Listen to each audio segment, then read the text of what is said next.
At the NATO Foreign Ministers Summit in Brussels, Secretary of State Marco Rubio addressed concerns about the impact of President Trump's tariffs on European markets. No, their economies are not crashing. Their markets are reacting to a dramatic change in the global order in terms of trade. And so what happens is pretty straightforward. If you're a company and you make a bunch of your products in China, and all of a sudden shareholders or people that play the stock market realize that it's going to cost a lot more to produce in China, your stock is going to go down. But ultimately, the markets, as long as they know what the rules are going to be moving forward, and as long as that's set and you can sustain where you're going to be, the markets will adjust. Businesses around the world, including in trade and global trade, they just need to know what the rules are. Once they know what the rules are, they will adjust to those rules.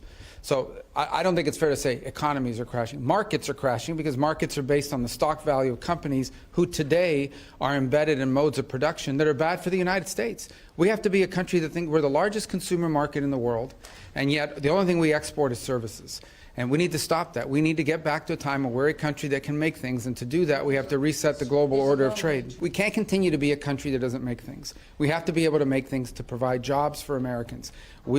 That's it. It's that simple. China is an example. I mean, it's outrageous. I mean, they don't consume anything. All they do is export and flood and distort markets, in addition to all the tariffs and barriers they put in place.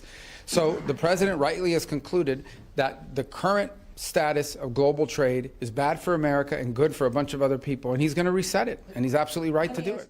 The recent tariffs announced by President Trump have sparked significant debate and concern, particularly regarding their impact on global markets. Jim Cramer, a prominent financial commentator, criticized the tariffs as poorly implemented and labeled them a man-made disaster. He expressed disappointment, stating that the tariffs were neither reciprocal nor fair, and warned of their potential negative effects on the stock market and American workers.